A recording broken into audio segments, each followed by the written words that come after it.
الحمد للہ وحدہ لا شریک لہ والصلاة والسلام علی من لا نبی بعدہ اما بعد فاعوذ باللہ من الشیطان الرجیم بسم اللہ الرحمن الرحیم ادع الی سبیل ربک بالحکمۃ والموعظۃ الحسنۃ وجادلہم باللتی ہی احسن اللہم صلی علی محمد وعلی آل محمد کما صلیت علی ابراہیم وعلی آل ابراہیم انک حمید مجید اللہم بارک علی محمد وعلی آل محمد کما بارکت علی ابراہیم وعلی آل ابراہیم انک حمید مجید۔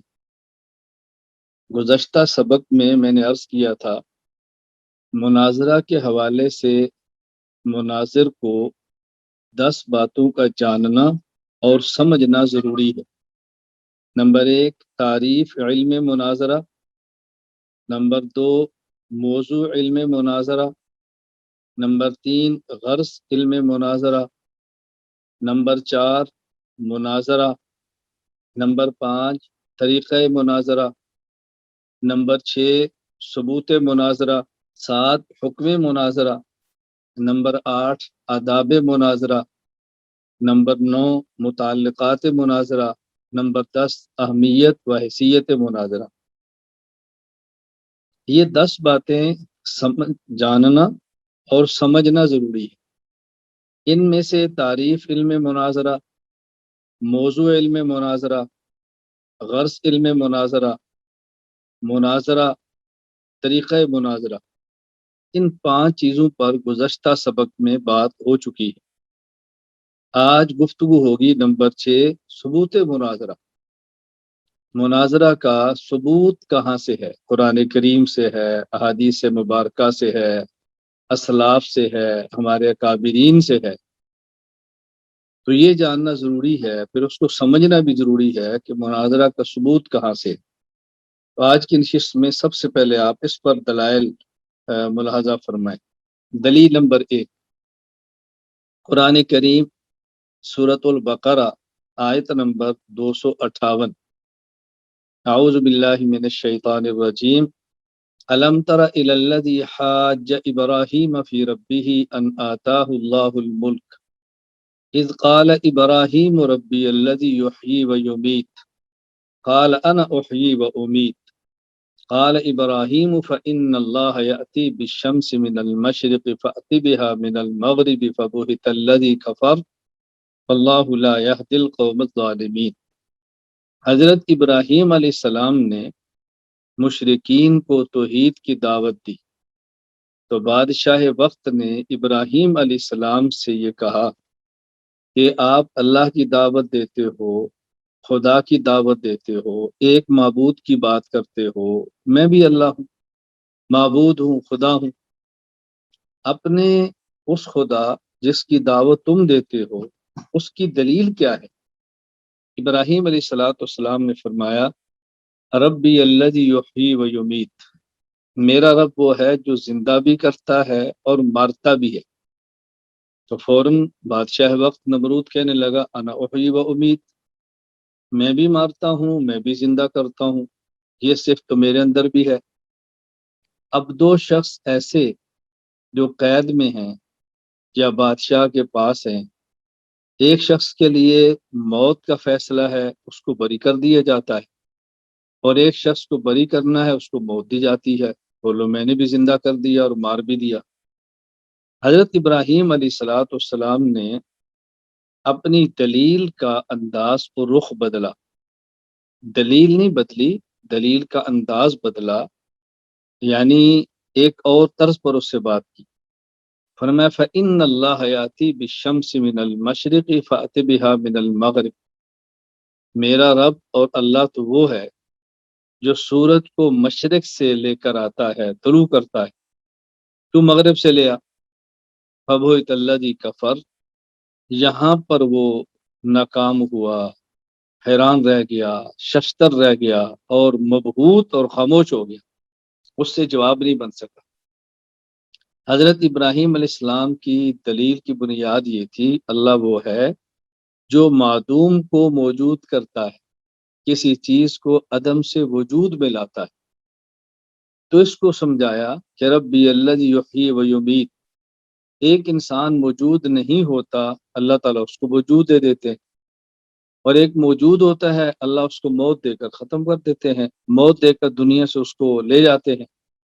تو وہ اس کو سمجھ نہیں سکا، یا وہ اس نے دھوکہ دینا چاہا اور چلاکی سے کام لیا، یا تو اتنا نالائق اور نااہل تھا کہ حیات اور موت کا معنی نہیں سمجھا، یا وہ چلاک تھا کہ عوام کو چکر دینا چاہ رہا۔ دونوں چیزیں حضرت ابراہیم علیہ السلام نے فوراً دوسرا طرز اختیار کیا کہ دیکھو، سورج ہمارے سامنے موجود نہیں ہوتا، اللہ تعالیٰ اس کو موجود فرما دیتے ہیں، پھر ہمارے سامنے موجود ہوتا ہے تو ہمارے سامنے سے اس کا وجود ختم فرما دیتے ہیں، تو ایسے کر۔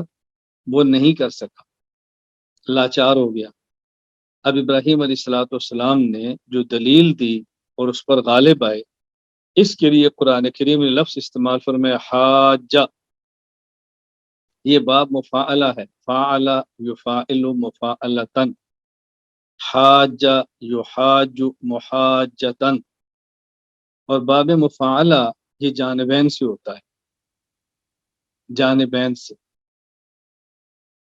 ایک آدمی کام کرے یہ نسبت ایک طرف سے ہے، دونوں کام کریں یہ نسبت دو طرف سے ہوتی ہے۔ جیسے ہم کہتے ہیں مصافحہ، دونوں ایک دوسرے سے دونوں ہاتھ ملائیں، یہ مصافحہ ہے، تو یہ جانبین سے ہوتا ہے۔ اس کا معنی یہ ہے کہ ابراہیم علیہ السلام نے بھی دلیل دی، اس نے بھی دلیل دی، دونوں نے ایک دوسرے سے گفتگو کی۔ اب اس آیت سے مناظرہ ثابت ہو رہا ہے کہ ابراہیم علیہ السلام نے محاجہ، مناظرہ یہ فرمایا ہے۔ ابراہیم علیہ السلام اللہ کے نبی ہیں۔ مشہور متکلم، مفسر، فقی امام ابو منصور محمد بن محمود ماتوریدی الحنفی رحمہ اللہ تعالی، جن کی وفات ہے سن 333 ہجری میں، وہ اس آیت کے تحت تعویلات اہل سنہ، ان کی جو تفسیر ہے اس کے اندر فرماتے ہیں وفیہ اباحۃ التکلم فی الکلام والمناظرۃ فی والحجاج، اس آیت میں جواز ثابت ہو رہا ہے علم الکلام میں گفتگو کرنے کا، مناظرہ کرنے کا، مباحثہ کرنے کا۔ حاج ابراہیم فی ربی ورد علی من یمنع التکلم فی، اور وہ لوگ جو مناظرہ کرنے سے منع کرتے ہیں ان کا اس آیت میں رد ہے ان کا، قرآن ان کی بات کو رد کر رہا ہے جو مناظرہ کا انکار کرتے ہیں۔ لأن امرنا بدعاء الکفرۃ جمیعا الی وحدانیت اللہ تعالی والاقرار له بذلک والمعرفۃ له انہ کذلک وکذلک الانبیاء باجمعهم امروا وندبوا الى دعاء الکفرۃ الى شہادۃ اللہ الہ الا اللہ وحدہ لا شریک لہ۔ فرماتے ہیں اس آیت میں ہمیں اور تمام انبیاء علیہ السلام کو یہ حکم دیا گیا ہے کہ وہ کفار کو اللہ کی توحید، اللہ تعالیٰ کی وحدانیت، اللہ تعالیٰ کی ذات کے اقرار کی طرف دعوت دے اور بلائیں۔ فَإِن دَعَوْنَاهُمْ إِلَى ذَلِكَ فَلَا بُدَّ مِنْ أَن يَطْلُبُوا مِنَّا الدَّلِيلَ عَلَى ذَلِكَ، جب ہم ان کفار کو اللہ تعالیٰ کی وحدانیت کی دعوت دیں گے تو وہ یقیناً ہم سے دلیل کا مطالبہ کریں گے، والبیان علیہ والوصف له کما ہوا والتقریر عندهم انہ کذا، اس پر دلائل مانگیں گے، گفتگو کریں گے، اور جب تک گفتگو نہیں کریں گے بات مانیں گے کیسے؟ فلا یکون ذلک الا بعد المناظرۃ والحجاج فیہ لذلک قلنا انہ لا باس بالتکلم والمناظرۃ فیہ۔ فرمایا فلا یکون ذلک الا بعد المناظرۃ والحجاج فیہ، اور یہ بات مناظرے کے بغیر تو ممکن ہی نہیں ہے۔ اسی بنیاد پہ ہم کہتے ہیں کہ مناظرہ کرنا، علم الکلام میں گفتگو کرنا یہ جائز ہے۔ تو یہ بات آپ سمجھ گئے کتنی واضح دلیل ہے اس بات پر کہ مناظرہ کرنا جائز ہے۔ اب مناظرہ کا انکار تو قرآن کریم کے حکم کا انکار ہے، قرآن کریم سے ثابت شدہ کا انکار ہے، یہ کون سی عقل مندی ہے؟ اسی طرح اس آیت کے تحت امام ابو عبداللہ محمد بن احمد بن ابو بکر المعروف امام قرطبی رحمہ اللہ تعالی وفات 671 ہجری، اپنی تفسیر الجامع احکام القرآن جسے تفسیر قرطبی کہا جاتا ہے، اس میں اس آیت کے تحت فرماتے ہیں وَتَدُلُّ عَلَىٰ إِثْبَاتِ الْمُنَاظَرَةِ وَالْمُجَادَلَةِ وَإِقَامَةِ الْحُجَّةِ، یہ آیت دلیل ہے مناظرہ کے اس بات پر، مجادلہ کے اس بات پر، دلیل قائم کرنے پر، یعنی اس آیت سے مناظرہ ثابت ہو رہا ہے۔ صرف یہی نہیں، وفی القرآن والسنت من ھذا کثیر لمن تأملہ، اب اگر آپ قرآن کریم میں رسول اللہ صلی اللہ علیہ وسلم کی سنت مبارکہ میں غور فرمائیں گے تو آپ کو کئی ایک دلائل اس بات پر ملیں گے کہ مناظرہ کرنا جائز ہے، مناظرہ کرنا ثابت ہے۔ اسی طرح علامہ ابو البرکات حافظ الدین عبداللہ بن احمد بن محمود النصفی رحمہ اللہ تعالی وفات 710 ہجری، اسی آیت کے تحت اپنی تفسیر مدارک التنزیل و حقائق التعبیر، جو تفسیر مدارک کے نام سے معروف ہے، اس میں فرماتے ہیں والآیت تدل علی اباحۃ التکلم فی علم الکلام والمناظرۃ فی، اس آیت میں علم الکلام میں گفتگو کرنے کا جواز ثابت ہو رہا ہے۔ یہ آیت دلیل ہے اس بات پر کہ علم الکلام میں گفتگو کرنا جائز ہے، مناظرہ کرنا جائز ہے، اس لیے کہ اللہ تعالیٰ فرماتے ہیں لأنہ قال الم تر الی الذی حاج ابراہیم فی ربی، یہاں لفظ حاجہ استعمال فرمایا، فالمحاجۃ تکون بین اثنین، یہ با مفعلہ سے ہے جو جانبین سے ہوتا ہے، دو بندوں کے درمیان، یہ نہیں کہ وہ بولتا رہا نمرود اور آپ خاموش رہے، آپ نے جواب دیا ہے۔ فدل علی ان ابراہیم حاجہ ایضاً، اس آیت سے ثابت ہوا کہ جس طرح نمرود نے گفتگو کی ہے، ابراہیم علیہ السلام نے بھی دلیل سے اس کا مقابلہ فرمایا۔ فلو لم یکن مباحا لما باشرہ ابراہیم علیہ السلام، اگر مناظرہ کرنا جائز نہ ہوتا ابراہیم علیہ السلام اس سے مناظرہ نہ فرماتے، کیوں؟ لکون الانبیاء علیہم السلام معصومین عن ارتکاب الحرام، اس لیے کہ انبیاء معصوم ہیں، وہ حرام کام کبھی نہیں فرماتے۔ تو حضرت نے کتنی وضاحت فرمائی ہے، اگر مناظرہ کرنا ناجائز ہوتا ابراہیم علیہ السلام نہ فرماتے، کیونکہ ابراہیم نبی ہیں اور نبی معصوم ہے، وہ حرام اور ناجائز کام کبھی نہیں فرماتے۔ دوسری بات فرمائی وَلِأَنَّا أُمِرْنَا بِدُعَاءِ الْكَفَرَةِ إِلَى الْإِيمَانِ بِاللَّهِ وَتَوْحِيدِ وَإِذَا دَعَوْنَاهُمْ إِلَى ذَلِكَ لَا بُدَّ أَن يَطْلُبُوا مِنَ الدَّلِيلِ عَلَى ذَلِكَ، جب ہمیں حکم دیا گیا ہے ہم کفار کو اللہ تعالیٰ کی ذات اور توحید پر ایمان لانے کی دعوت دیں، جب ہم ان کو دعوت دیں گے تو یقیناً ہم سے دلیل کا مطالبہ کریں گے۔ فَذَا لَا يَكُونُ إِلَّا بَعْدَ الْمُنَاظَرَةِ كَذَا فِي شَرْحِ التَّعْوِيلَاتِ، اور وہ مناظرہ کے بغیر ممکن ہی نہیں ہے، وہ مناظرہ کے بغیر ممکن ہی نہیں ہے، تو مناظرہ کریں گے تو ان کو دلیل دیں گے، وگرنہ کفار کو دلیل کیسے دیں گے۔ اسی طرح اس آیت کے تحت شیخ التفسیر حضرت مولانا محمد ادریس کاندلوی رحمہ اللہ تعالی، جن کی وفات سن 1394 ہجری، وہ اس آیت کے تحت اپنی تفسیر معرف القرآن میں لکھتے ہیں ان آیات میں ابراہیم علیہ السلام کا نمرود بن کنعان سے مناظرہ اور مکالمہ بیان کرتے ہیں۔ تو میں نے آپ کی خدمت میں دلیل نمبر 1 پیش کی ہے، اور اس کے تحت 4 اہل السنت والجماعت کے ہاں جو معتمد اور باعتماد مفسرین کرام ہیں ان کے حوالہ جات پیش کیے، تاکہ آپ کا ذہن یہ نہ بنے کہ ہماری شخصی رائے ہے، یہ اچھی طرح بات ذہن نشین فرما دیں۔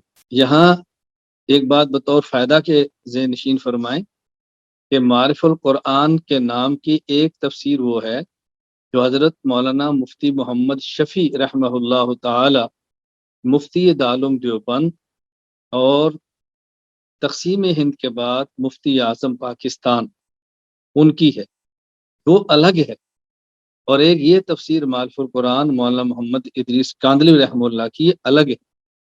حضرت مولانا ادریس کاندلوی رحمہ اللہ کا جو طرز تفسیر ہے وہ متکلمانہ ہے، زیادہ تر عقائد پر حضرت نے متکلمانہ طرز پر گفتگو فرمائی ہے، تو دو تفسیریں الگ الگ۔ اور دوسری بات میں یہاں بطور علمی لطیفہ کی عرض کرتا ہوں، ہمارے ایک استاذ تھے مولانا محمد عالم خان رحمہ اللہ تعالی، جن سے میں نے علم الصیغہ پڑھا ہے، تو استاد جی فرمایا کرتے تھے کہ حضرت ابراہیم علیہ السلام نے جو دلیل بیان فرمائی ہے اس کو توجہ سے سمجھو اور آج کے مشرک کے سامنے اس دلیل کو پیش کرو۔ ایک شخص کی شادی ہوتی ہے، 10 سال تک اس کے یہاں بچہ پیدا نہیں ہوتا، دعائیں بھی مانگتا ہے، منتیں مانگتا ہے، اللہ کے حضور روتا بھی ہے، نہیں ہوتا۔ وہ کہیں کسی قبر، کسی جاہل بدعتی پیر کے ہتھے چڑھتا ہے، اور اللہ تعالیٰ نے 10 سال بعد مقدر لکھا ہوتا ہے، وہ 10 سال بعد اس کا بچہ پیدا ہوتا ہے، تو اس کا ذہن بنتا ہے میں تو اللہ تعالیٰ سے مانگتا رہا ہوں تو نہیں ہوا، مجھے تو فلاں پیر نے دیا ہے، تو پھر وہ نام اللہ دیتا کی بجائے پیرا دیتا رکھتا ہے، پیرا دیتا، پیر بخش۔ تو حضرت رحمۃ اللہ علیہ استاد جی بہت عجیب بات فرماتے اس کو حضرت ابراہیم علیہ السلام کی اس دلیل سے قائل کرو۔ ابراہیم علیہ السلام نے نمرود کو فرمایا ان اللہ حیاتی بالشمس من المشرق فاتی بہا من المغرب، میرا اللہ تو سورج کو مشرق سے لاتا ہے، اگر تیرا دعویٰ ہے کہ تو اللہ ہے تو مشرق سے نہیں مغرب سے لا۔ اگر یہ فرماتے ہیں کہ روزانہ میرا اللہ مشرق سے لاتا ہے تو کل تو لا۔ اب معمول کے مطابق سورج نے کل مشرق سے نکلنا تھا، تو اس نے کہنا تھا لو میں لے کر آ گیا ہوں، اس نے کہنا تھا میں لے کر آؤں، آج میں نے نکالا ہے، پر میں نہیں، جو راستہ اللہ نے سورج کے نکالنے کا بنایا ہے اس کو بدل، تو راستہ بدل کے لا تو ہم سمجھیں گے کہ تو لایا ہے۔ تو استاد جی فرماتے اس مشرک کو یہ کہو ایک راستہ اولاد کے پیدا کرنے کا اللہ تعالیٰ نے بنایا ہے، اور یہ جو کہتا ہے پیرا دیتا یا پیر دیتا ہے، قبر والا دیتا ہے، اسے کہو کہ اپنے پیر سے کہو کہ وہ راستہ بدل کے لائے۔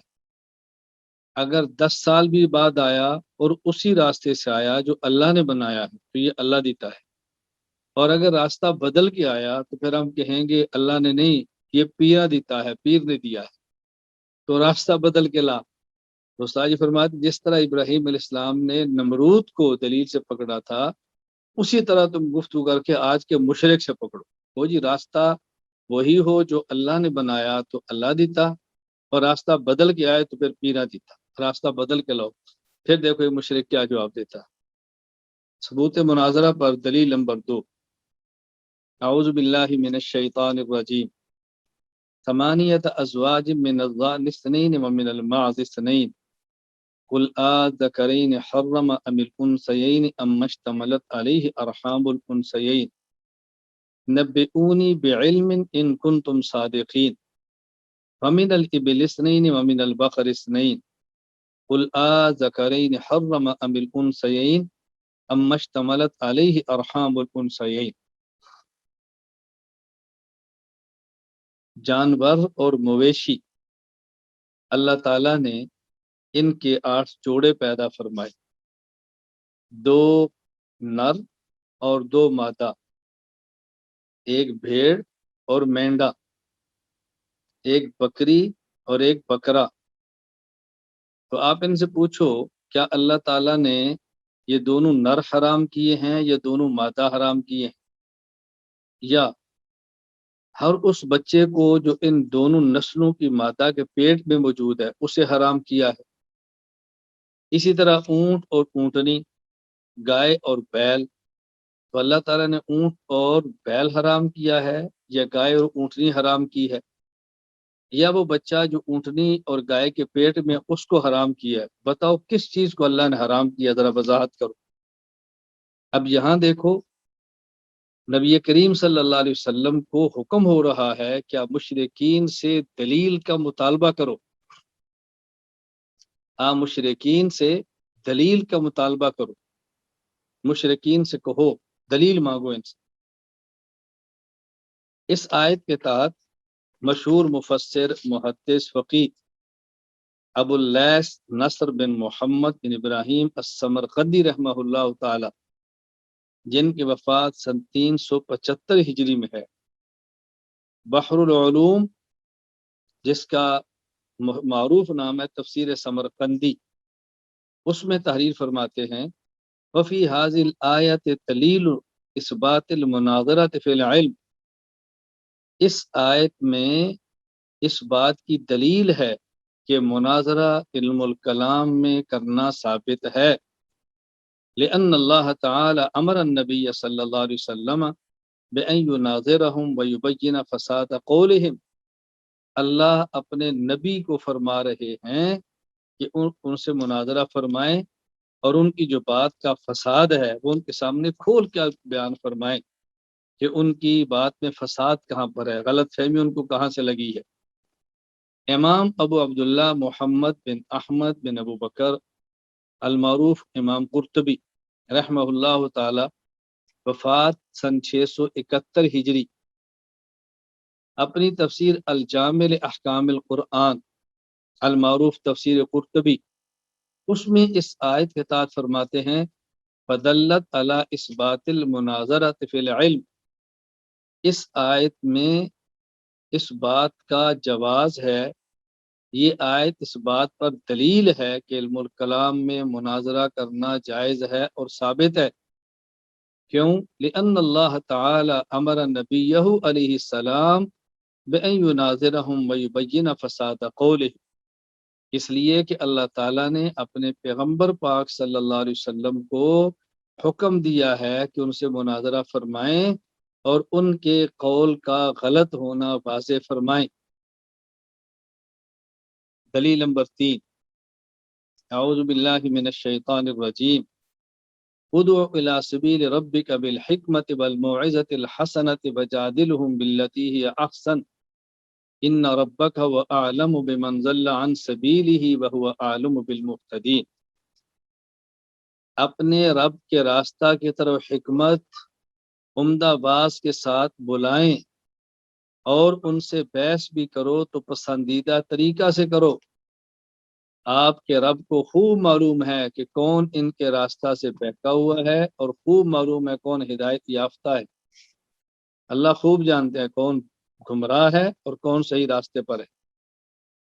اب دیکھو اس آیت کے تحت علامہ ابو البرکات حافظ الدین عبداللہ بن احمد بن محمود النصفی، وفات سن 710 ہجری، اپنی تفسیر مدارک التنزیل و حقائق التعلیق، مدارک التنزیل و حقائق التاویل المعروف تفسیر مدارک میں فرماتے ہیں وَرَدٌّ عَلَى مَن يَأْبَى الْمُنَاظَرَةَ فِي الدِّينِ، اس آیت میں ان حضرات کا رد ہے جو دینی احکام میں اور دین کے معاملے میں مناظرہ کرنے کا انکار کرتے ہیں۔ اللہ تعالیٰ نے صراحتاً وجادلہم کیا کہ ان کا رد فرما دیا ہے کہ جو مناظرہ کو نہیں مانتے۔ اسی طرح مشہور مفسر محدث مؤرخ ابو الفداء عماد الدین اسماعیل بن عمر المعروف ابن کثیر رحمہ اللہ تعالی، وفات سن 774 ہجری، اپنی تفسیر تفسیر القرآن العظیم المعروف تفسیر ابن کثیر میں فرماتے ہیں ای من احتاج منہم الی مناظرۃ و جدال فلیکن بالوجہ الحسن برفق ولین وحسن خطاب، کہ جو شخص مناظر کو جب ضرورت پیش آ جائے، کسی شخص کو مناظرہ کی گفتگو کرنے کی، بہترین اسلوب سے گفتگو کرے، نرمی سے گفتگو کرے اور شائستگی کے ساتھ بات کرے، تو یہاں مناظرہ کا جواز ثابت ہو رہا ہے۔ یہ بات اچھی طرح ذہن نشین فرما لیں، یہاں ایک غلط فہمی کو دور کرنا از حد ضروری ہے۔ بہت سارے لوگ یہ بات کہتے ہیں کہ دیکھو قرآن کہتا ہے وَجَادِلْهُمْ بِالَّتِي أَحْسَنُ، مباحثہ ہو تو اچھا طریقہ سے ہو، اور مناظرہ ہو تو اچھا طریقے سے ہو۔ آج کل کے مناظرین ہلڑ بازی کرتے ہیں، لہجہ غلط اختیار کرتے ہیں، ذاتیات پہ کیچڑ اچھالتے ہیں۔ میں ان کی خدمت میں گزارش کرتا ہوں کہ دیکھو، اس میں صرف مناظرہ کا قصور تو نہیں ہے، اس فن کا قصور تو نہیں ہے، دین کے شعبے کا قصور تو نہیں ہے۔ اگر کوئی شخص غلط طریقہ پر کرتا ہے تو آپ یہ کہ یہ طریقہ غلط ہے، یہ تو نہ کہ مناظرہ غلط ہے۔ دعوت دینے کا اسلوب ہے، اگر کسی کا طریقہ غلط ہے تو یہ کون ہے اس کا طریقہ غلط ہے، یہ تو نہ کہو کہ دعوت دینا ٹھیک نہیں۔ اگر شخص تدریس کرتا ہے اور اس کا طلباء کے ساتھ معاملہ شفقت والا نہیں ہے، مطالعہ نہیں کرتا، وقت کا ضیاع کرتا ہے، تو یہ کون ہے اس کا طریقہ غلط ہے، یہ تو نہ کہو تدریس ہی غلط ہے،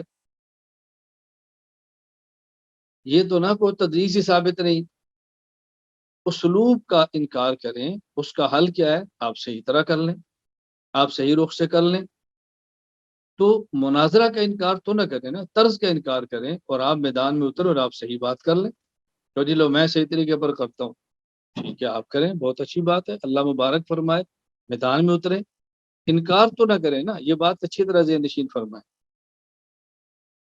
اسی طرح اس آیت کے تحت حاشیہ جلالین میں ہے المجادلۃ هی المنازعۃ لا لاظہار الثواب بل لالزام الخصم کما فی الرشیدیہ لیکن المراد ها هنا المناظرہ۔ دیکھو قرآن کریم میں ہے ادع الی سبیل ربک بالحکمت والموعظۃ الحسنۃ وجادلہم باللتی احسن۔ فرمایا قرآن کریم نے لفظ جادل فرمایا، یہ باب فعلہ المجادلہ سے ہے۔ فرمایا مجادلہ کا اصل معنی تو ہوتا ہے منازعت کرنا، فضول گفتگو کرنا، فضول، اس میں حق بات کو ثابت کرنا مقصود نہیں ہوتا، بس خصم کے اوپر ایک چڑھائی کرنا ہوتی ہے اور کچھ بھی نہیں، اصل تو معنی یہ ہے۔ لیکن یہاں پر جادل سے مراد یہ نہیں ہے، بلکہ یہاں جادل سے مراد ہے مناظرہ، لیکن المراد ہا ہن المناظرہ۔ اب دیکھو نا قرآن کریم نے جو جادل کا لفظ استعمال کیا تو یہاں جادل کا معنی ناظرہم، لیکن المراد ہا ہن المناظرہ والجدل الاحسن۔ اور یہ جو جدل احسن، احسن طریقے سے مناظرہ کیا ہے؟ ان یکون دلیلا مرکبا من مقدمات مسلمت فی المشہور عند الجمہور۔ مشہور قول کے مطابق ایسے مقدمات سے آپ کی دلیل مرکب ہونی چاہیے جو جمہور علماء کے ہاں مسلم ہے، یعنی آپ کی شخصی رائے نہ ہو، اکابرین امت اس کو تسلیم کرتے ہو۔ ومقدمات مسلمت عند ذلك القائل هكذا فی الکبیر، یا فریق مخالف کے ہاں ثابت شدہ ہو۔ یعنی جدل احسن یہ ہے کہ آپ جب دلیل پیش کریں تو ایسی دلیل پیش کریں کہ جو فریقین کے ہاں مسلم ہو، اور یا ایسی دلیل پیش کریں، جمہور کا معنی اکابرین امت کیا مسلم، اسلاف کیا مسلم ہو۔ اگر خاص وہ شخص نہیں مانتا تو اس کا قصور ہے نا، اکثر علماء اس کو تسلیم کر رہے ہیں اور وہ اکیلا ڈٹا ہوا ہے، وہ اکیلا ڈٹا ہوا ہے، مرغے کی ایک ٹانگ، وہ اکیلا مرغے کی ایک ٹانگ پہ ڈٹا ہوا ہے، اس کا کیا کریں؟ ہاں، یا ضرورت محسوس کریں تو گفتگو کریں ایک ایسی دلیل سے کہ جس دلیل کے جو مقدمات ہیں وہ آپ کا فریق مخالف بھی مانتا ہو۔ بھائی جو بات آپ مان رہے تھے میں نے وہ پیش کی ہے، آپ کہتے ہیں فلاں کتاب میں ہو، میں نے وہ پیش کر دی ہے، اب کیا اشکال ہے؟ آپ نے کہا تھا قرآن سے ہو، میں نے قرآن سے پیش کر دی ہے، اب کیا اشکال ہے؟ بہرحال جدل احسن یہ ہے کہ آدمی ایسی دلیل پیش کرے جو ایسے مقدمات سے بنتی ہو کہ جو جمہور علماء کے ہاں مسلم ہوں، ثابت شدہ ہوں۔ یا بعض حضرات کی رائے یہ ہے کہ ایسی دلیل ہو کہ جس کے مقدمات آپ کا فریق مخالف بھی مانتا ہو۔ مثلا آپ ایسا قول پیش کریں جس کو فریق مخالف بھی بڑا مانتا ہے، اس کی بات کو پیش کرتا ہے تو آپ اس کا قول پیش کر دیں، کوئی حرج نہیں۔ میں سمجھانے کے لیے ایک مثال پیش کرتا ہوں۔ مثال کے طور پہ غیر مقلدین سے آپ کی گفتگو ہوتی ہے، یا ہم غیر مقلد معاشرے کے اندر ایک بات کریں گے کہ دیکھو جی حرم کا امام ہے، ورف الیدین کرتا ہے تو آپ کیوں نہیں کرتے، یہ عوام سے کہیں گے۔ اچھا آپ ان کو فوراً کہیں کہ حرم کا امام تمام مسائل میں بنیاد ہے، آپ اس کو مانتے ہیں؟ اگر آپ مانتے ہیں تو پھر ہم سے بات کریں کہ ہم بتا دیں حرم کے امام کیا کرتا ہے اور آپ کیا نہیں کرتے۔ حرم کے امام نے کبھی بھی ننگے سر نماز نہیں پڑھی، آپ کہہ دو کہ ننگے سر نماز نہیں پڑھنی چاہیے، پھر فوراً کہیں گے کہ ہم کو اس کے مقتدی ہیں، ہم کو اس کے مقلد ہیں۔ آپ کو جی حرم کا امام تو سلاف امت میں حضرت ابو حنیفہ، مالک، شافی، احمد کو کہتا ہے، کیا آپ اسی طرح کہتے ہیں کہ ہم ان کے مقلد ہیں؟ حرم کا امام اگر امام احمد بن حنبل کی تقلید کرتا ہو تو پھر جی ہم اس کے مقلد ہیں، کو بھی پھر آپ حرم کے امام کو بطور دلیل کے پیش کیوں کرتے ہیں؟ یا تو اس کی ساری باتیں مانو یا پھر ان کو پیش ہی نہ کرو۔ میں گفتگو اس لیے کر رہا ہوں کہ جب فریق سے گفتگو ہو تو دیکھیں اس کے ہاں بنیاد کیا ہے، آپ اس کی بنیاد کو توڑو اور اس کی بنیاد پہ بات کر لو۔ خیر یہ میں نے عرض کیا کہ جدل احسن کیا ہے، بعض کی رائے یہ ہے، مشہور قول یہ ہے کہ دلیل ان مقدمات سے بنی ہو جمہور علماء کیا مسلم ہے، اور یا کم از کم فریق مخالف کیا مسلم ہے، تو اس کا نام ہے جدل احسن۔ اب اگر مرغے کی ایک ٹانگ کی اڑا ہوا ہے، اس کا تو کیا علاج ہے؟ مرغے کی ایک ٹانگ، اس کا آپ کیا علاج کر سکتے ہیں؟ یہ مرغے کی ایک ٹانگ پر مجھے یاد ہے کہ یہ ایک لطیفہ ہے کہ جو بطور محاورہ کے استعمال ہوتا ہے کہ مرغے کی ایک ٹانگ۔ کہتے ہیں ایک بادشاہ تھا تو اس نے اپنے باورچی سے کہا بھئی کوئی مرغہ مسلم ہمیں چاہیے، یعنی ایسا مرغہ جو بناؤ سالم ہو اور بہترین ہو اور کوئی جز اس کا اس سے نکلا نہ ہو۔ تو باورچی نے مرغ بنایا اور بنا کر مرغ پیش کیا۔ اب جب مرغ تیار ہو گیا تو اس نے یہ سوچ کر کہ میں نے بنایا ہے تو میں اس سے تھوڑا سا چکھ لوں، کہیں ایسا نہ ہو کہ اس میں کوئی نمک مرچ مسالہ ٹھیک نہ بنا ہو تو بھائی بجائے انعام کے یہ الٹا ہی نہ پڑ جائے۔ تو اس نے اس مرغ کی ٹانگ سے تھوڑا سا توڑ کے چکھ لیا۔ جب توڑ کے چکھا تو پھر اس نے کہا یار یہ تو مجھ سے غلطی ہو گئی، یہ جو بادشاہ سلامت دیکھیں گے کہ اس کی ٹانگ سے تھوڑا سا گوشت نہیں ہے تو یہ مرغ مسلم اور سالم مرغ تو نہ ہوا۔ وہ کہیں کس نے کھایا، میں کیا جواب دوں گا؟ تو اس نے ٹانگ الگ کی اور پوری ٹانگ کھا گئی۔ اب بادشاہ کے سامنے اس نے پیش کیا، بادشاہ نے کہا میں نے تو کہا تھا کہ مرغ ایک ٹانگ والا مکمل مرغ ہو، اور یہ مرغ تو ایسے اس کی پوری ٹانگ ہی نہیں ہے تو مکمل مرغ تو نہ آیا۔ اس نے کہا بادشاہ سلامت، بعض مرغ ایسے ہوتے ہیں جن کی ایک ٹانگ ہوتی ہے، ان کی دو ٹانگیں ہوتی ہی نہیں۔ بادشاہ نے کہا کبھی ایسا بھی ہوتا ہے؟ اس نے کہا جی ہاں، چلے کبھی ہم آپ کو دکھا دیں گے۔ کہتے ہیں بادشاہ کے ساتھ سواری میں کہیں جا رہا تھا تو راستے میں کچھ مرغ تھے، آپ نے بھی دیکھا ہوگا، اتفاق آیا ہوگا کہ بس اوقات مرغ جب کھڑے ہوتے ہیں زیادہ دیر کے لیے تو کبھی ایک ٹانگ کھڑا کر کے ایک ٹانگ پہ کھڑے ہوتے ہیں، ایک ٹانگ ساتھ وہ فولڈ کر لیتے اور ایک پہ کھڑے ہوتے۔ اس نے کہا بادشاہ سلامت وہ دیکھیں ایک ٹانگ والے مرغ۔ تو کہتے ہیں بادشاہ نیچے اترے، اس نے تھوڑا سا شوں ایسے آواز دی، چھڑی دکھائی تو مرغ دوڑ گئے، دونوں ٹانگوں پہ دوڑے۔ بادشاہ نے کہا تو کہتا تھا کہ مرغ ایک ٹانگا والا ہے، ان کی تو دونوں ٹانگیں ہیں۔ اس نے کہا بادشاہ سلامت مرغ کی ٹانگ ایک ہی تھی، یہ جو آپ کی شوں ہے اس سے دو ٹانگیں ہوگی۔ وہ جس مرغ کو آپ کھا رہے تھے اگر آپ وہاں شوں کرتے تو آپ کی برکت سے اس کی بھی دو ٹانگیں ہو جاتی، یہ آپ کی شوں کی وجہ سے ہوا ہے، ورنہ ٹانگ ایک ہی ہے۔ اب دیکھیں وہ ڈٹا ہوا ہے مرغ کی ایک ٹانگ ہے، ماننے کے لیے تیار۔ تو جو اس طرح بات ڈٹ جائے مرغ کی ایک ٹانگ ہے اس کا کیا علاج کریں؟ میں یہ بات سمجھانا چاہتا ہوں۔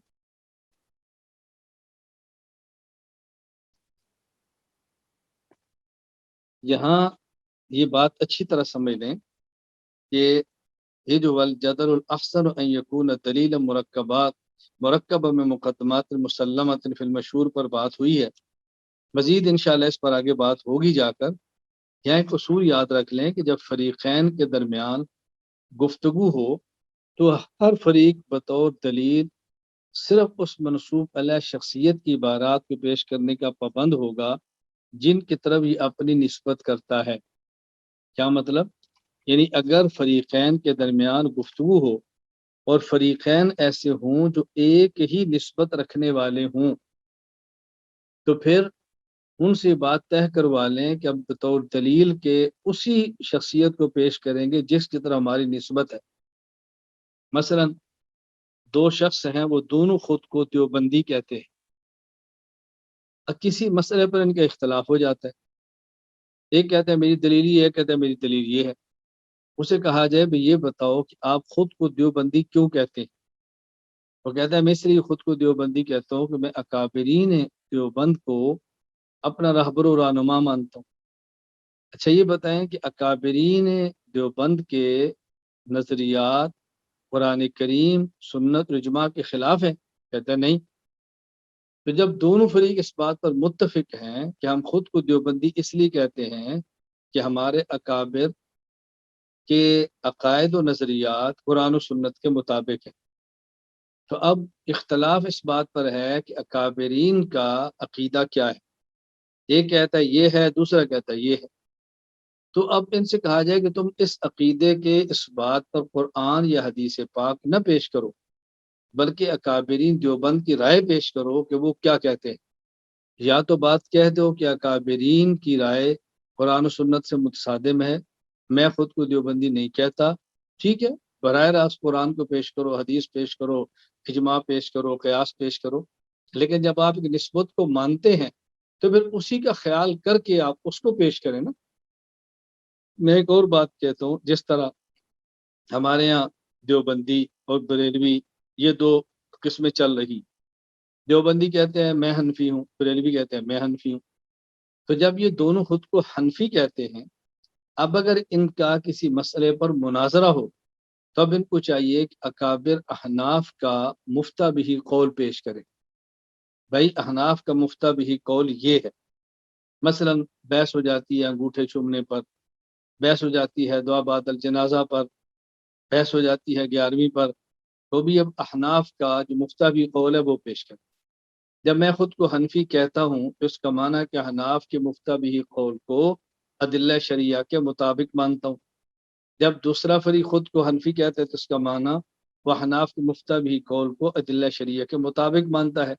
اب ہم نے بحث یہ کرنی ہے کہ حناف کا اس مسئلے پر مفتہ بھی قول کیا ہے، بس۔ وہ کہتا ہے نہیں میری دلیل یہ آیت ہے، میں کہتا ہوں میری دلیل یہ آیت ہے، آپ کہہ دو میں حنفی نہیں ہوں۔ جب خود کو حنفی کہتے ہیں تو پھر احناف کے مفتہ بھی اقوال پیش کرو نا، آپ مزید ادلہ کیوں پیش کرتے ہیں؟ تو یہ بات میں نے آپ کی خدمت میں عرض کی ہے کہ اس کو اچھی طرح سمجھ لیں، مزید آگے اس پر پھر بات ہوگی۔ اس عبارت سے اصول معلوم ہوا کہ اگر ایک ہی نسبت رکھنے والے دو فریقوں کے درمیان مناظرہ ہو تو مناظرہ طے کرتے وقت یہ بات لکھوا لیں کہ ہر فریق بطور دلیل صرف اس منسوب علیہ شخصیت کی عبارات کو پیش کرنے کا پابند ہوگا جن کی طرف یہ اپنی نسبت کرتا ہے۔ مثلا اگر دیوبندی اور بریلوی میں مناظرہ ہو اور موضوع مثلا انگوٹھے چومنا، جنازہ کے بعد دعا، کل وغیرہ ہو، تو فریقین اپنے اپنے موقع پر فقہ حنفی کی عبارات پیش کرنے کے پابند ہوں گے، اس لیے کہ فریقین خود کو حنفی کہلاتے ہیں۔ اگر دیوبند کی طرف نسبت کرنے والے دو فریقوں کے درمیان مثلا حیات النبی صلی اللہ علیہ وسلم، سماع الصلاۃ والسلام عند قبر النبی صلی اللہ علیہ وسلم، استشفاء عند قبر النبی صلی اللہ علیہ وسلم، عرض اعمال، مسئلہ توسل، سماع موتیٰ پر مناظرہ ہو تو فریقین متفق علیہ اکابر کی عبارات کو پیش کرنے کے پابند ہوں گے، اس لیے کہ دونوں خود کو دیوبندی کہلاتے ہیں۔ اسی طرح اس آیت کے تحت حضرت مولانا محمد ادریس کاندلوی رحمہ اللہ تعالی شیخ التفسیر، وفات 1394 ہجری، فرماتے ہیں اے نبی دعوت دے، اپنی تفسیر معرف القرآن میں تحریر فرماتے ہیں، اے نبی دعوت دے اور بلا تو اپنے پروردگار کی راہ کی طرف علم و حکمت کی باتوں کے ساتھ اور عمدہ نصیحت کے ساتھ، اور اگر بحث و مباحثہ کا وقت آن پڑے تو نہایت عمدہ طریقے کے ساتھ ان سے مناظرہ کرو۔ یہاں بطور فائدہ کی ایک بات اور سمجھ لیں کہ دعوت کے اصل الاصول دو ہیں، نمبر ایک حکمت، نمبر دو موعظہ حسنہ۔ حکمت سے مراد دلائل قطعیہ اور موعظہ حسنہ سے مراد دلائل ظنیہ۔ باقی مجادلہ، مناظرہ، یہ دعوت کے اصولوں میں نہیں، یہ ایک ضدی اور معاند کے خلاف بطور آخری ہتھیار کے حجت قائم کرنے کے لیے۔ دعوت کے اصول یہ دو ہی، دلائل قطعیہ حکمت، دلائل ظنیہ موعظہ حسنہ، یہ طریقہ ہے۔ باقی جو ان دونوں کو اختیار نہ سمجھے، پھر آپ کے مقابلے میں دلیل پیش کرے تو پھر آپ نے دلیل دینی ہے، پھر وہ پیش کرے تو آپ نے اس کا توڑ پیدا کرنا ہے۔ تو یہ دعوت کی بنیاد نہیں، بلکہ ایک دعوت کے لیے مفید چیز ہے، دعوت کے راستے کی رکاوٹ کو ختم کرنے کے لیے۔ اس لیے امام فخر الدین محمد بن عمر بن حسین بن حسن رازی رحمہ اللہ تعالی وفات 604 ہجری اپنی تفسیر مفاتح الغیب المعروف التفسیر الکبیر میں فرماتے ہیں ومن لطائف هذه الآیت انه قال ادعو الى سبیل ربک بالحکمت والموعظۃ الحسنہ۔ فرمایا اس آیت کے علمی لطائف میں سے یہ ہے فقصر الدعوت على ذکر هذین القسمین، اللہ تعالیٰ نے دعوت کو دو قسموں کے اندر منحصر فرمایا، دعوت کی صرف دو قسمیں بیان فرمائی۔ لأن الدعوت ان كانت بالدلائل القطعیہ فهي الحکمہ وان كانت بالدلائل الظنیہ فهي الموعظۃ الحسنہ۔ اگر دعوت دلائل قطعیہ سے ہے تو اس کا نام حکمت ہے، دلائل ظنیہ سے تو اس کا نام موعظہ حسنہ ہے۔ اما الجدل فلیس من باب الدعوت، یہ جدل اور مناظرہ یہ باب الدعوت میں سے نہیں ہے، بل المقصود منہ غرض آخر مغاجر للدعوہ وهو الالزام والافہام، اس سے مقصود ایک اور چیز ہے اور وہ ہے الزام اور افہام، یعنی مخالف کو خاموش کرا دینا، اس کے پاس کوئی چارہ نہ رہے ہماری بات کو مانے بغیر۔ فلہذا سبب لم یقل، اسی وجہ سے یوں نہیں فرمایا ادعو الی سبیل ربک بالحکمت والموعظۃ الحسنۃ والجدال الاحسن، بل قطع الجدل عن باب الدعوت تنبیہا علی انه لا يحصل الدعوت وانما الغرض منه شیء آخر واللہ اعلم، بلکہ ادعو الی سبیل ربک بالحکمت والموعظۃ الحسنہ بات ختم فرما دی اور وجادل الگ عنوان سے بیان کیا، یہ بتانے کے لیے اس سے مقصود دعوت نہیں بلکہ الزام ہے۔ اسی طرح مفتی بغداد علامہ ابو الثناء محمود آلوسی آفندی بغدادی حنفی رحمہ اللہ تعالی وفات سن 1270 ہجری اپنی تفسیر روح المعانی فی تفسیر القرآن العظیم والسبع المعانی والسبع المثانی المعروف تفسیر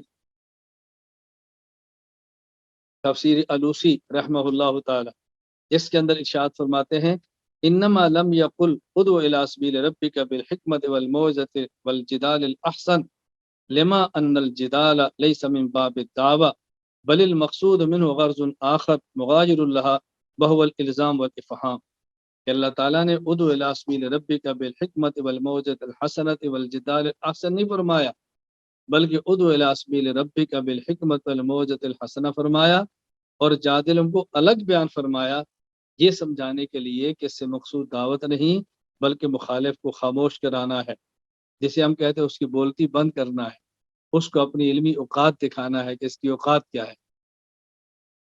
مفتی اعظم پاکستان مولانا مفتی محمد شفیع رحمہ اللہ تعالی وفات سن 1396 ہجری تفسیر معرف القرآن میں اس آیت کے تحت فرماتے ہیں آیت کے نسخ سے معلوم ہوتا ہے کہ اصول دعوت اصل میں دو ہی چیزیں ہیں، حکمت اور موعظت، تیسری چیز مجادلہ اصول دعوت میں داخل نہیں، ہاں طریق دعوت میں کبھی اس کی بھی ضرورت پیش آ جاتی ہے۔ صاحب روح المعانی کا استدلال اس پر یہ ہے کہ اگر یہ تینوں چیزیں اصول دعوت ہوتی تو مقتضائے مقام یہ تھا کہ تینوں چیزوں کو عطف کے ساتھ اس طرح بیان کیا جاتا بالحکمت والموعظۃ الحسنۃ والجدال الاحسن، مگر قرآن حکیم نے حکمت و موعظت کو تو عطف کے ساتھ ایک ہی نسق میں بیان فرمایا اور مجادلہ کے لیے الگ جملہ وجادل باللتی احسن اختیار فرمایا۔ اس سے معلوم ہوتا ہے کہ مجادلہ فی العلم دراصل دعوت اللہ کا رکن یہ شرط نہیں، بلکہ طریق دعوت میں پیش ہونے والے معاملات کے متعلق ایک ہدایت ہے، جیسا کہ اس کے بعد کی آیت میں صبر کی تلقین فرمائی، کیونکہ طریق دعوت میں لوگوں کی ایذاؤں پر صبر کرنا ناگزیر ہے۔ خلاصہ یہ ہے کہ اصول دعوت دو چیزیں ہیں، حکمت اور موعظت، جن سے کوئی دعوت خالی نہ ہونی چاہیے، خواہ علماء ہوں، خواص کو ہو یا عوام الناس کو۔ البتہ دعوت میں کسی وقت ایسے لوگوں سے بھی واسطہ پڑ جاتا ہے جو شکوک و اوہام میں مبتلا ہو اور داعی کے ساتھ باس و مباحثہ پر آمادہ ہیں، تو ایسی حالت میں مجادلہ کی تعلیم دی گئی، مگر اس کے ساتھ ملت یاسن کی قید لگا کر بتلا دیا گیا کہ جو مجادلہ اس شرط سے خالی ہو اس کی شریعت میں کوئی حیثیت نہیں۔ دلیل نمبر 4، ولا تجادل، اعوذ باللہ من الشیطان الرجیم، ولا تجادلوا اہل الکتاب الا باللتی ہی احسن، قرآن کریم سورۃ العنکبوت آیت نمبر 46۔ اہل کتاب سے اچھے طریقے سے مناظرہ کرو۔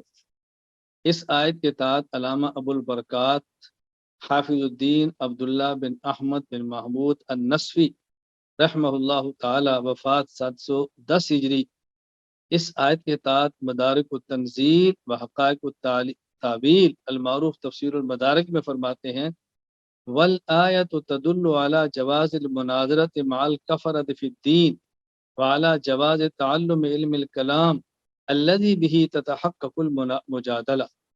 اس آیت میں اس بات کی دلیل ہے کہ کفار کے ساتھ دینی معاملات میں مناظرہ کرنا جائز ہے اور علم کلام سیکھنا بھی جائز ہے، اس لیے کہ علم کلام سیکھیں گے تو مناظرہ کریں گے، تو علم الکلام بھی جائز اور مناظرہ بھی جائز۔ دلیل نمبر 5، رسول اکرم صلی اللہ علیہ وسلم کی خدمت میں نجران کے نصارہ ایک وفد کی شکل میں آئے اور حضور اکرم صلی اللہ علیہ وسلم سے انہوں نے گفتگو کی۔ نبی کریم صلی اللہ علیہ وسلم نے ان سے گفتگو فرمائی۔ کیا بہترین طرز آپ نے اختیار فرمایا، ذرا آپ سماعت فرمائیں۔ رسول اکرم صلی اللہ علیہ وسلم نے جو ان سے گفتگو فرمائی، اس کے لیے جو الفاظ احادیث میں آئے ہیں ذرا ان الفاظ پہ غور فرمائیں۔ مفاتیح الغیب المعروف تفسیر کبیر، اللہ اکبر، اس کے اندر جو امام فخر الدین رازی رحمہ اللہ تعالی نے الفاظ استعمال فرمائے ہیں وہ سمجھنا ضروری ہے کہ امام رازی رحمۃ اللہ علیہ نے لفظ کون سے استعمال فرمائے آپ کی گفتگو کے لیے۔ حضرت امام فخر الدین رازی رحمہ اللہ نے جو الفاظ استعمال فرمائے بس میں وہ سنانا چاہتا ہوں تاکہ یہ پتہ چلے کہ نبی کریم صلی اللہ علیہ وسلم کی اس گفتگو کو مفسرین نے کن الفاظ سے تعبیر فرمایا ہے، یہ بنیادی بات ہے، میں وہ لفظ آپ کی خدمت میں پیش کرنا چاہتا ہوں۔ دلیل نمبر 5، امام فخر الدین محمد بن عمر بن حسین بن حسن الرازی وفات 604 ہجری، اپنی تفسیر مفاتیح الغیب المعروف التفسیر الکبیر میں فرماتے ہیں، ثم اخذ رسول اللہ صلی اللہ علیہ وسلم یناظر معہم فقال الستم تعلمون۔ نبی کریم صلی اللہ علیہ وسلم کی خدمت اقدس میں نجران کے نصارہ کا وفد آیا، حضور اکرم صلی اللہ علیہ وسلم نے ان سے دلیل کے ساتھ گفتگو فرمائی، اور دلیل کے ساتھ آپ کی گفتگو کو جن لفظوں سے تعبیر کیا وہ لفظ میں نے عرض کیے ہیں۔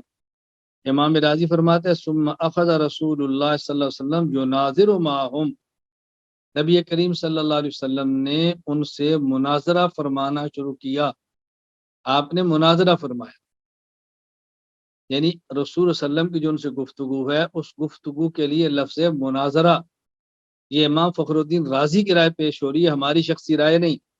یہ میں اس لیے زور دے رہا ہوں کہ کوئی یہ نہ سمجھے کہ رسول اللہ صلی اللہ علیہ وسلم نے گفتگو فرمائی تھی، مناظرہ تو نہیں تھا۔ امام راضی فرماتا ہے یناظر معہم، گفتگو کیا تھی؟ فرمایا الستم تعلمون ان اللہ حی لا یموت وان عیسیٰ یاتی علیہ الموت، تم بتاؤ کیا تمہارا عقیدہ ہے اللہ تعالیٰ حی لا یموت ہے اور عیسیٰ علیہ السلام پر موت آئے گی؟ کہا جی بالکل ہے۔ کیا مطلب؟ اللہ پر موت نہیں آئے گی، مانتے ہو؟ جی مانتے ہیں۔ حضرت عیسیٰ پر موت آئے گی؟ جی مانتے ہیں۔ نمبر 2، الستم تعلمون انہ لا یکون ولد الا ویشبہ اباہ، کیا تمہارا عقیدہ ہے کہ باپ کہ بیٹا اپنے باپ کے مشابہ ہوتا ہے؟ کہا جی بالکل ہے۔ اچھا یہ بتاؤ الستم تعلمون ان ربنا قیم علی کل شیء یکلؤہ ویحفظہ ویرزقہ، اللہ اکبر، فہل یملک عیسیٰ شیئا من ذلک، کیا تمہارا یہ عقیدہ ہے حضرت عیسیٰ علیہ السلام، کیا تمہارا یہ عقیدہ ہے کہ ہمارا رب ہر چیز کا نگہبان ہے، سنبھالنے والا ہے، نگران ہے، ہر چیز کی حفاظت کرتے ہیں، ہر چیز کو رزق دیتے ہیں؟ فَهَلْ يَمْلِكُ عِيسَىٰ شَيْئًا مِّن ذَلِكَ، کیا عیسیٰ علیہ السلام ان میں سے کسی چیز کے مالک ہیں، وہ نگران ہوں، سنبھالتے ہوں؟ نے کہا نہیں، لا، ہرگز نہیں۔ کیا فرمایا الستم تعلمون ان اللہ لا يخفى علیہ شیء فی الارض ولا فی السماء، کیا تمہارا عقیدہ ہے کہ اللہ تعالیٰ پر آسمان و زمین کی کوئی چیز بھی مخفی نہیں؟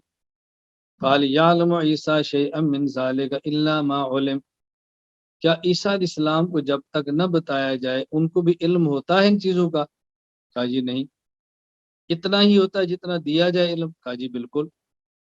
پھر پوچھا، اللہ اکبر، اب اللہ کے نبی فرما رہے فَإِنَّ رَبَّنَا صَوَّرَ عِيسَىٰ فِي الرَّحْمِ كَيْفَ شَاءَ، ہمارے رب نے عیسیٰ علیہ السلام کو اپنی ماں کے رحم میں جیسا چاہا بنایا۔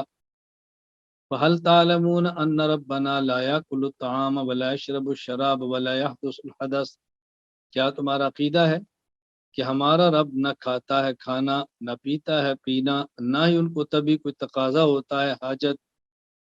وَتَعْلَمُونَ أَنَّ عِيسَىٰ حَمَلَتْهُ امْرَأَةٌ كَحَمْلِ الْمَرْأَةِ، کیا تمہارا عقیدہ ہے، جانتے ہو نا عیسیٰ علیہ السلام کی والدہ حاملہ ہوئی جیسے عورت حاملہ ہوتی ہے، یعنی اپنے پیٹ میں بچہ رکھا جس طرح عورت کے پیٹ میں بچہ رہتا ہے۔ فَوَضَعَتْهُ كَمَا تَضَعُ الْمَرْأَةُ، اور جنا جیسے عورت جنتی ہے۔ ثُمَّ كَانَ يَطْعَمُ الطَّعَامَ، پھر وہ کھانا بھی کھاتے، فَيَشْرَبُ الشَّرَابَ، پینے کی چیزیں بھی پیتے، وَيَحْدُثُ الْحَدَثَ، تبھی تقاضے بھی ہوتے۔ کہا جی بالکل۔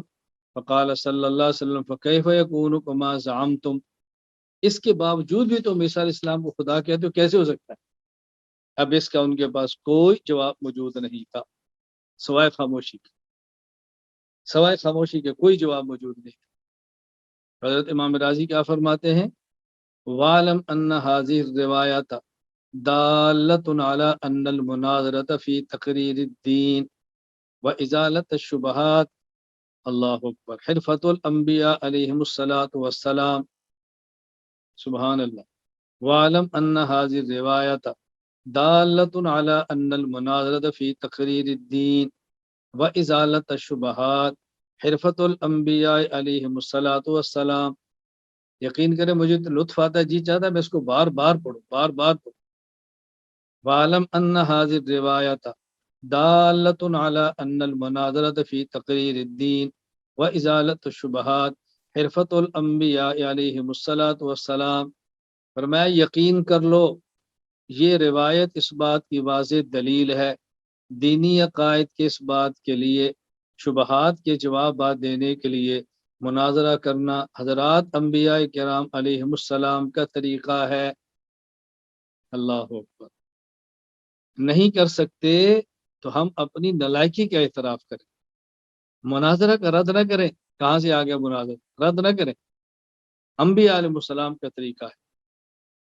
اور میں علماء کی خدمت میں عرض کیا کرتا ہوں، آپ اہل علم ہیں، پیغمبر کے وارث، عقائد سیکھنا دلائل سے، اور باطل کے شبہات کا ازالہ کرنا جو علماء کرام کی ذمہ داری ہے، یہ دین کا ہم شعبہ ہے، یہ دین کا بنیادی شعبہ ہے۔ ابھی گزشتہ کل مجھے ایک بہت معروف عالم ہے، ان کی طرف سے کسی کا خواب بھیجا گیا۔ میرے پاس خواب بہت آتے ہیں، نہ میں اس کو نقل کرتا ہوں، نہ ہمارا خوابوں کا مزاج، ایسے بات آئی تو چل پڑی۔ اس نے کہا ایک شخص نے خواب دیکھا ہے کہ 2 ممبر لگے ہیں، ایک ممبر اور فلاں عالم ہے جو مجھ سے بہت معروف ہے، اور ایک ممبر آپ کا ہے، ان کا ممبر نیچے ہے اور آپ کا ممبر اوپر ہے۔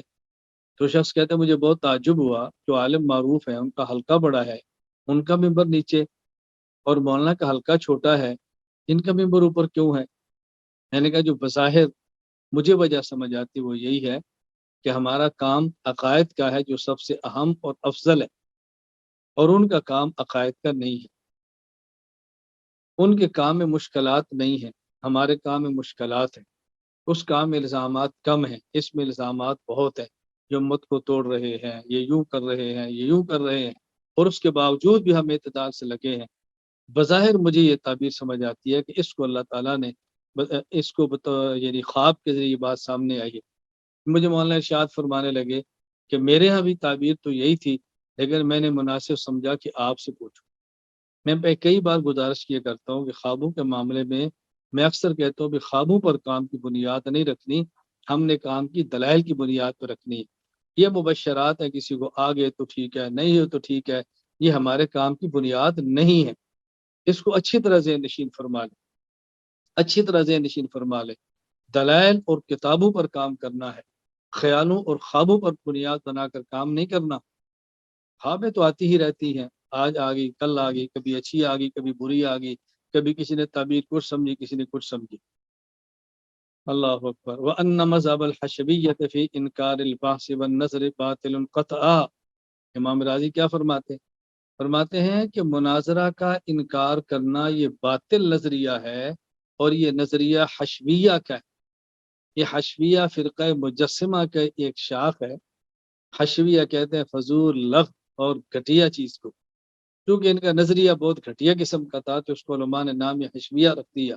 ان کا وجود بھی شاید آج دنیا میں ہوگا یا نہیں ہوگا، یہ ہو سکتا ہے نام کوئی اور ان کی نمائندگی کو بندے کرتے پھریں تو یہ ہو سکتا ہے، باقی اس فرقے کا شاید اس وقت نام و دنیا میں وجود بھی نہ ہو۔ بہرحال جو کام حضور اکرم صلی اللہ علیہ وسلم نے فرمایا ہو، جو کام ابراہیم خلیل اللہ نے فرمایا ہو، اللہ وہ ناحق کیسے ہو سکتا ہے؟ مجھے آپ سمجھائیں۔ ہماری 2 نسبتیں ہیں، ایک نسبت حضرت ابراہیم خلیل اللہ کی طرف، اور ایک نسبت حضرت رسول اللہ صلی اللہ علیہ وسلم کی طرف۔ حضرت ابراہیم کی طرف نسبت میں ہم ملت ابراہیمی پر ہیں، رسول اللہ صلی اللہ علیہ وسلم کی نسبت کی طرف ہم امت محمدی ہیں۔ تو ملت ابراہیمیہ اور امت محمدیہ، قرآن کہتا ہے تب ملت ابراہیم حنیفہ۔ میں نے جب قرآنی دلائل آپ کی خدمت میں پیش کیے ہیں تو دیکھو سب سے پہلے دلیل جو میں نے پیش کی ابراہیم علیہ السلام کو پیش کیا، ہم ملت ابراہیمی پر ہیں۔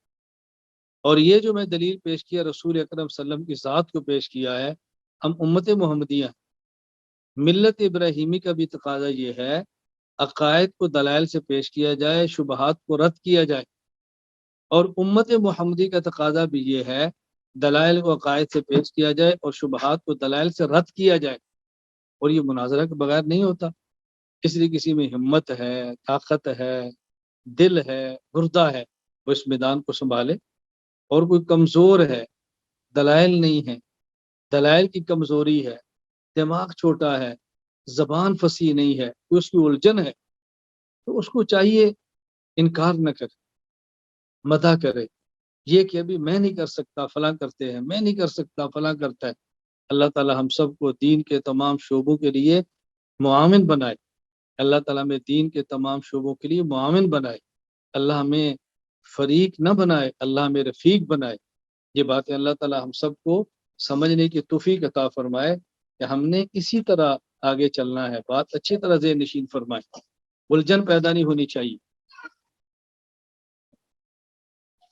دلیل نمبر 6، عن جبیر بن مطعم قال تماروا في الغسل عند رسول الله صلى الله عليه وسلم فقال بعض القوم أما أنا فإني أغسل راسي كذا وكذا فقال رسول الله صلى الله عليه وسلم أما أنا فإني أفيض على رأسي 3 أكف. صحیح مسلم باب استحباب افاضت الماء علی الراس وغیرہ 3.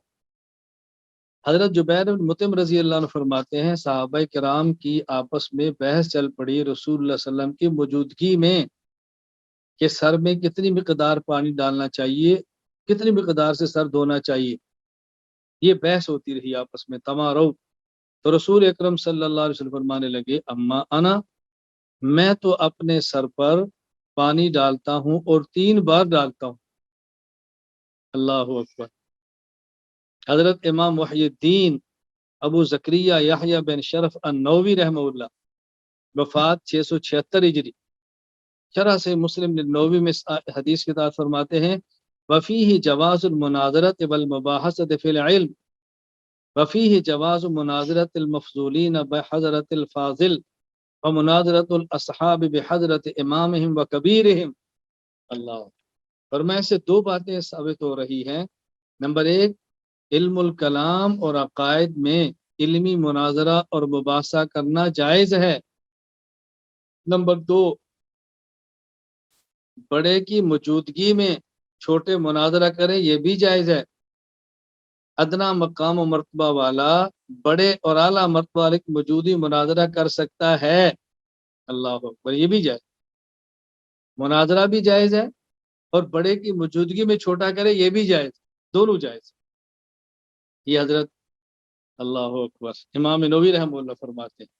دلیل نمبر 7، عن عبد الله بن حنين ان عبد الله بن عباس والمسور بن مخرمة اختلفا بالابواء وقال ابن عباس يغسل المحرم رأسه وقال المسور لا يغسل رأسه.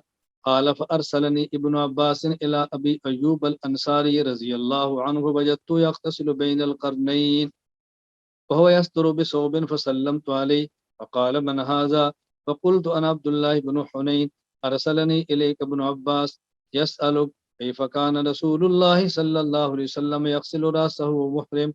فوضع أبو أيوب يده على ثوبه فطأطأه حتى بدا لي رأسه ثم قال لإنسان يصب عليه الماء أصبب فصب على رأسي ثم حرك رأسه بيديه فأقبل بهما وأدبر ثم قال هكذا رأيته صلى الله عليه وسلم يفعل. احکام الاحکام شرح عمدۃ الاحکام باب الغسل للمحرم. حضرت عبداللہ بن حنین کہتے ہیں کہ عبداللہ بن عباس اور مسور بن مخرمہ رضی اللہ عنہما ان کے درمیان مقام ابوا پر اختلاف ہوا کہ محرم کو غسل اپنا سر دھو سکتا ہے یا نہیں. ابن عباس فرمانے لگے دھو سکتا ہے، مسور کہتے ہیں نہیں دھو سکتا. حضرت ابن عباس نے مجھے فرمایا کہ جاؤ ابو ایوب انصاری سے مسئلہ پوچھ کرو. حضرت عبداللہ بن حنین کہتے ہیں میں گیا تو ابو ایوب انصاری رضی اللہ تعالیٰ عنہ 2 یعنی جسے آپ کہتے ہیں چٹانیں تھی ان کے درمیان غسل فرما رہے تھے، 2 ٹیلوں کے درمیان غسل فرما رہے تھے. میں گیا، میں نے سلام کیا، پوچھا کون؟ میں نے کہا عبداللہ بن حنین. مجھے عبداللہ بن عباس نے آپ پاس بھیجا ہے. وہ پوچھتے ہیں کہ رسول اللہ صلی اللہ علیہ وسلم حالت احرام میں سر کیسے دھوتے تھے؟ کہتا ہے ابو ایوب انصاری رضی اللہ تعالیٰ عنہ نے اپنے ہاتھ کو کپڑے پر رکھا. سبحان اللہ. حضرت ابو ایوب انصاری رضی اللہ تعالیٰ اپنا ہاتھ کپڑے پر رکھا اور اپنے سر کو میری طرف موڑا. پھر کسی آدمی سے کہا کہ وہ ان کے سر پر پانی ڈالتا رہے. اس نے ایسے ہی کیا. حضرت ابو ایوب انصاری رضی اللہ عنہ اپنے سر کو اپنے دونوں ہاتھوں سے حرکت دی، پہلے ہاتھ کو آگے لے گئے پھر پیچھے. اس کے بعد ہماری طرف متوجہ ہوئے فرمایا کہ میں نے آپ صلی اللہ علیہ وسلم کو اسی طرح غسل کرتے ہوئے دیکھا ہے. اپنے سر کو اپنے دونوں ہاتھوں سے حرکت دی، پہلے ہاتھ آگے لے گئے پھر پیچھے. مطلب یہ کہ آپ نے غسل فرمایا، آپ نے اپنے سر کو دھویا. اب ظاہر سر پر چونکہ آپ کے یہاں پانی ہے، اس پانی کو صاف کرنے کے لیے آپ نے یوں کیا ہے، پھر آپ نے یوں کیا پیچھے لے گئے. تو آپ نے فرمایا کہ میں نے رسول اکرم صلی اللہ علیہ وسلم کو دیکھا ہے سر کو دھوتے ہوئے. اب یہاں دیکھو 2 صحابہ کے درمیان گفتگو ہو رہی ہے. دو صحابی آپس میں گفتگو فرما رہے ہیں۔ اب اس حدیث کے تحت علامہ تقی الدین ابو الفتح محمد بن علی بن وہب بن مطیع القشیری المعروف ابن دقیق العبد ابن دقیق العید، وفات سن 702 ہجری۔ اس حدیث مبارک کے تحت علامہ تقی الدین ابو الفتح محمد بن علی بن وہب بن مطیع القشیری المعروف ابن دقیق العید، وفات سن 702 ہجری، یہاں فرماتے ہیں وفی الحدیث دلیل علی جواز المناظرۃ فی مسائل الاجتہاد۔ ایک ہے عقیدے پر مناظرہ، ایک ہے مسائل اجتہادیہ پر میں اس سے ثابت ہوا کہ اجتہادی مسائل پر بھی مناظرہ کرنا جائز ہے۔ یہ ہم نے دلیل کیوں پیش کی؟ بہت سارے حضرات کی رائے ہوتی ہے یہ کفر اسلام کا مسئلہ تو نہیں ہے، یہ کوئی عقیدے کا مسئلہ تو نہیں ہے، یا ائمہ کے درمیان اختلافی مسئلہ ہے اور اجتہادی مسئلہ ہے، اس پر مناظرے کی کیا ضرورت تھی؟ وہ بھی ٹھیک ہے اور یہ بھی ٹھیک ہے۔ صحابہ کرام کی گفتگو ہو رہی ہے اور اختلافی اجتہادی مسئلے پر ہو رہی ہے، اور محدثین فرما رہے ہیں وفی الحدیث دلیل علی جواز المناظرۃ فی مسائل الاجتہاد، کہ اجتہادی مسائل پر بھی مناظرہ کرنا جائز ہے۔ اس میں حرج کی بات کیا ہے؟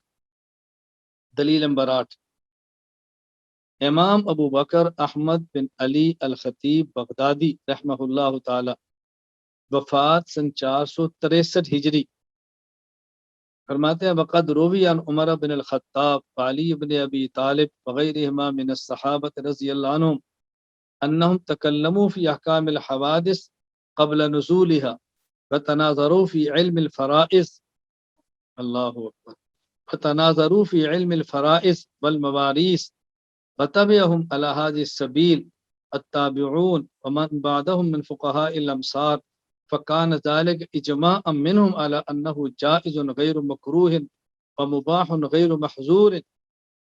الفقی والمتفقہ ابی بکر خطیب بغدادی، باب القول فی السؤال۔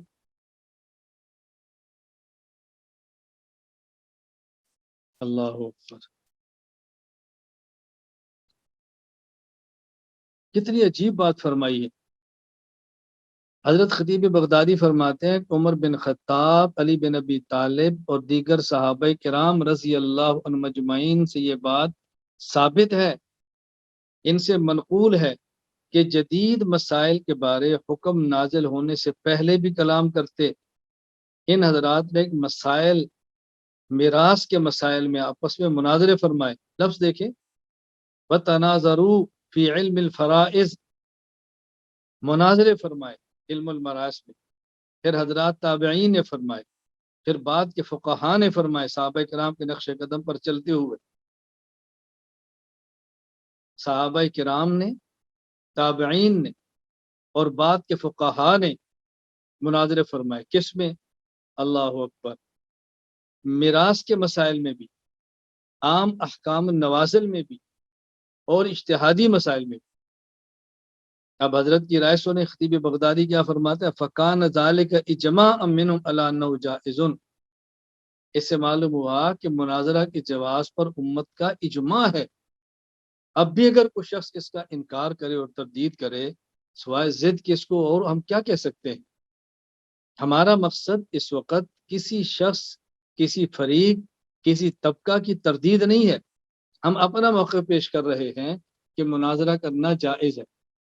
میں نے آپ کی خدمت میں قرآن کریم کے دلائل پیش کیے، رسول اکرم صلی اللہ علیہ وسلم کی مبارک سنت پیش کی ہے، صحابہ کرام کو پیش کیا ہے، اور آخر میں انشاءاللہ اس کے اختتام پر میں اکابرین امت کے چند مناظرے بھی پیش کروں گا تاکہ بات کھل کر سامنے آ جائے کہ مناظرہ کرنا جائز ہے، ثابت ہے، دلائل سے ہے، کوئی ضد، کوئی بغض، کوئی اناد کچھ بھی نہیں ہے۔